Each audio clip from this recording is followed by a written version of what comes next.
En cette année qui fête 2000 ans de christianisme dans le monde, je voudrais tenter de dessiner la géopolitique des premières années du christianisme.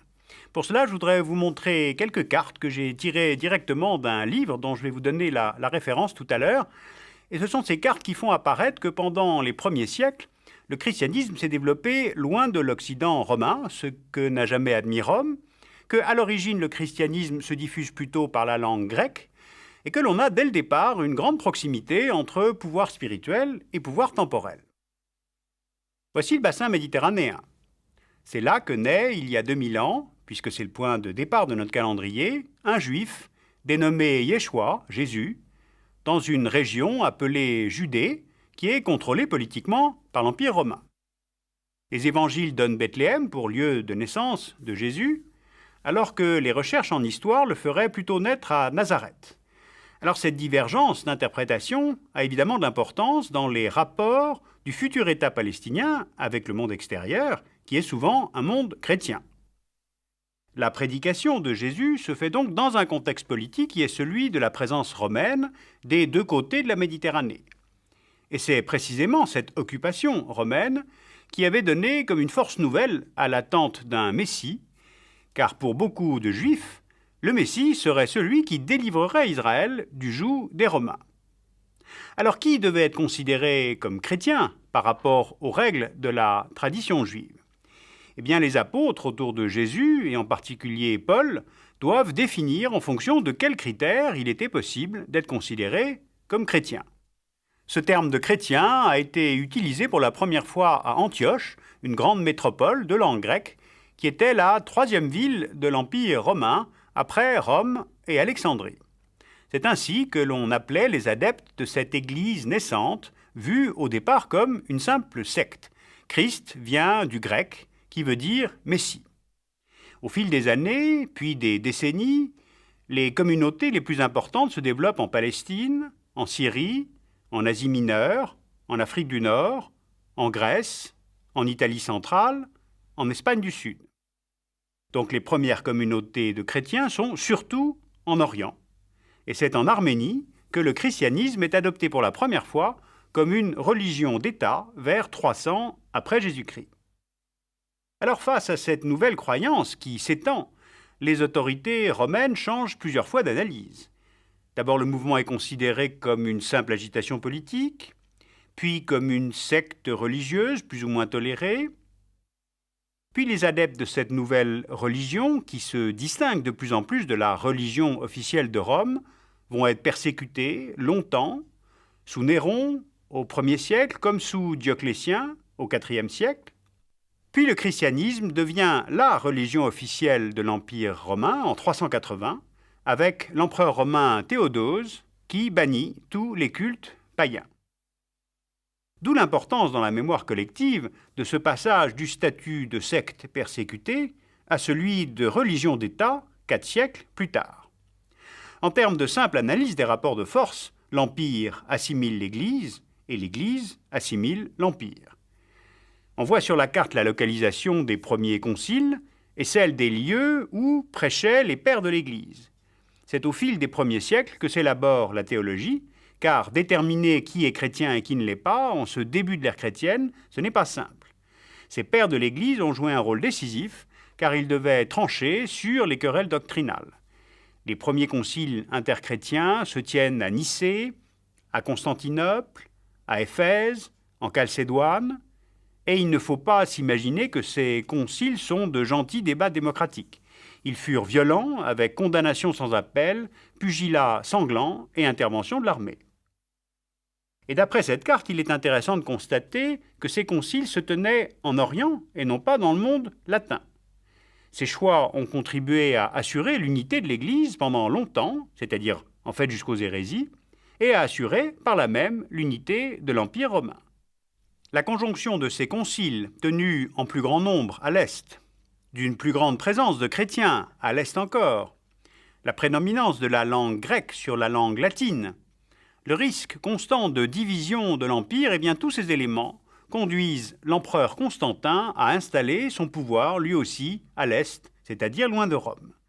Il se convertit au christianisme, il fonde la capitale orientale de l'Empire romain en 326 dans une ancienne colonie grecque nommée Byzantium, sur le Bosphore, et cette nouvelle Rome, comme on l'appelle, prend le nom de l'empereur, ce sera Constantinople. L'empereur Constantin veut rompre avec le passé païen de Rome, il veut recréer autour de cette ville une église unie, un empire romain uni, et pour cela, il s'agit donc de contrôler les querelles doctrinales de l'Église, comme la frontière avec le Danube, que menacent les barbares de l'Est, les Ostrogoths, les Visigoths, ou bien celle de l'Euphrate, que menacent les Perses sassanides. En fait, dès le début de l'histoire de la chrétienté, le religieux est soumis à des objectifs politiques. Il n'y a pas de césure entre les deux pouvoirs. Les empereurs romains se comportent en chefs de l'Église, ils convoquent les conciles, choisissent des évêques ou les destituent, car dès qu'il y a risque de scission, il y a risque pour l'unité de l'Empire. La séparation qui se dessine au centre de la carte en 395 entre l'Empire romain d'Occident et celui d'Orient est plus que la conséquence d'une rivalité religieuse. La rivalité est aussi commerciale, elle porte sur des différences culturelles grandissantes, entre un Orient qui ne connaît pas le latin et un monde romain qui ne connaît pas le grec. La dernière carte que je voudrais vous montrer est celle de l'apparition de l'islam au 7e siècle, au Moyen-Orient et en Méditerranée. L'année de l'hégire est donc 622 de notre ère, mais c'est à Médine que Mahomet est reconnu comme prophète. En quelques décennies, l'islam s'impose à partir du Hedjaz dans la péninsule arabique, puis le long de la côte nord-africaine, puis vers l'Asie mineure. La chrétienté perd la Palestine, Jérusalem est prise en 638, la Syrie et Alexandrie en 642. Alors la rivalité entre les deux religions est frontale. La parole du prophète s'étend très rapidement, mais elle s'étend avec des moyens militaires, ce qui n'était pas le cas pour la chrétienté dans les débuts du christianisme. La poussée musulmane s'exerce moins en direction de l'Europe occidentale que vers Constantinople, qui repousse la flotte arabe par 3 fois, en 674, en 678 et puis encore en 718. Et l'échec du siège de Constantinople par les armées arabes marque un tournant, car cela sauve Byzance, mais cela sauve aussi la chrétienté. Le véritable rempart contre l'islam aura été non pas Charles Martel à Poitiers, mais Byzance. L'Empire byzantin sera l'héritier politique de l'Empire romain d'Occident, qui disparaît au 5e siècle, et Byzance va durer bien plus longtemps, environ un millénaire, et il sera le bastion de la chrétienté jusqu'au XIe siècle, ce que ne reconnaîtra jamais Rome. Paradoxalement, cette poussée islamique au sud va aider le christianisme à se développer au nord et à l'est, notamment avec Charlemagne. Le centre de gravité du christianisme, alors, se déplace pour venir vers le monde latin. La scission entre Orient et Occident sera consommée avec le schisme de 1054 qui sépare l'Église byzantine de l'Église romaine. La séparation officielle entre Rome et Constantinople date de 1054. Cette fracture instaure la division entre les chrétiens de rite latin, c'est-à-dire les catholiques, rattachés à Rome, et les chrétiens de rite byzantin, autrement dit les orthodoxes. Orthodoxe, cela veut dire, en grec, la doctrine juste. Pourquoi cette division? Les causes sont multiples, mais on peut retenir que Constantinople est devenue la deuxième Rome, ce que ne reconnaîtra jamais le pape. Les deux capitales sont en désaccord sur l'interprétation de la nature même du Christ et aussi sur les questions de doctrine, l'Immaculée Conception, le mariage des clercs notamment. Mais surtout, tout cela donne l'impression de bataille pour le pouvoir et, si possible, le pouvoir absolu. Superposons maintenant la carte des frontières nationales d'aujourd'hui.